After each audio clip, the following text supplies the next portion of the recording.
What's up, happy campers? We got to learn a valuable lesson on this recent camping trip.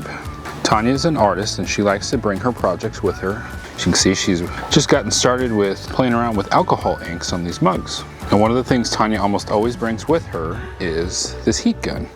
And she will plug this heat gun into the outlet that's hiding right here. While we were on this trip, we noticed that the TV kicked off. So when I noticed that the TV was kicking off, I was trying to figure out what was causing it, and I noticed that the GFCI plug by the bathroom sink was off, but I mean, the little yellow light was on, so I popped it in. So I was investigating, trying to figure out why the power was going out. I was unplugging things like phone chargers, my fan next to the bed, just everything that's plugged into outlets. I eventually even unplugged the TV. And I asked Tania, I said, is that heat gun still plugged in? She's like, no, I'm done with it now. So she had it unplugged, but it was still popping. So as I kept pushing the button back in on the GFCI breaker, I would see a little red light flash. So I got out my $600 flashlight, my cell phone, and I shined it down there on that plug, and I could see where it actually says, if this is blinking, you should replace this. Yikes. So after it kept happening, and we pretty much had everything unplugged from all of the switches, I started investigating, and I went outside and took a look at the power post. So when I got out to where the power post is, where we hook up the 30 amp, I could hear a popping and crackling sound. And I'm like, well, this is not good. Now we've got the Hughes power transformer, or power former. It's a surge protector. It's a fancy one that can do boost as well. All the lights were green, wasn't throwing any errors, and it really did sound like it was coming from somewhere in the general vicinity of the breaker. I was a little concerned.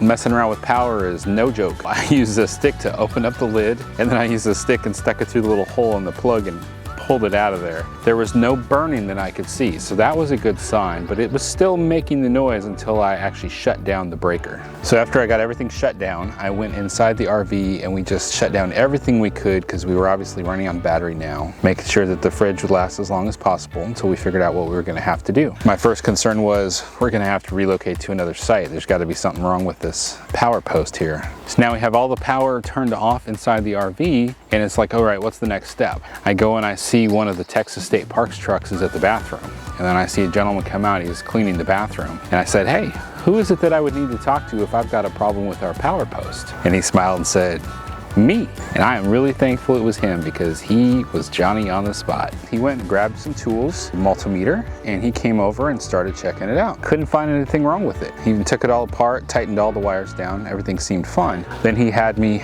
plug in and test out the Hughes surge protector, and no lights came on, even though we flipped the switch up. Something's still not right here. So he took it all apart again. Actually, he wiggled the breaker, and we would get lights on the Hughes surge protector, red, green off. And so he's like, okay, something's wrong with this actual breaker. He took it back apart and he took the breaker out, and he's like, ooh, that's hot. So he was able to determine that the 30 amp breaker was the problem, and thankfully he had a brand new one in his truck. So he was able to go swap it out, and he asked, what is it that you had plugged in? Did you have a space heater? And I said, no, we got a heat gun, because my wife is an artist and she uses that heat gun all the time. He said, yep, that's what caused it. So he was telling me that he sees this happen a lot. People oftentimes use a lot of space heaters, but they use up a lot of something like 1,500 watts, and it's just too much for it. I thanked him for fixing it. He was totally awesome, and I said, should I pay for this because we were to blame for what caused it? He goes, no, it's all right.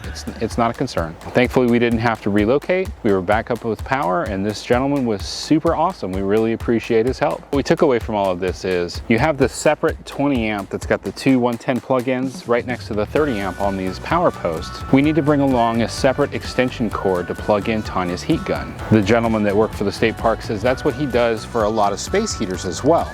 The goal is to get it off of the same circuit that's running TVs and microwaves and cell phone chargers and all that other kind of stuff that's going on there, and have it on its own circuit, and then it should be fine. So using that 20 amp hookup with an extension cord, a good extension cord, should alleviate the problem. We hope that this information could be helpful for you. I doubt as many of you are using heat guns out there as we are, but I know that a lot of y'all are using space heaters. If you run into problems with power and the space heaters are causing an issue, look at running them on that 20 20 amp circuit to help save items from breaking, causing problems. Just imagine if that would have happened in the middle of the night or something else. That would have stunk. All right, happy campers. We really appreciate y'all watching our videos. Give us a thumbs up if you could find the time to help us out. We hope that we see you all out there camping. Happy camping, y'all. Daisy, are you as itchy as I am, Daisy? Who's a good girl?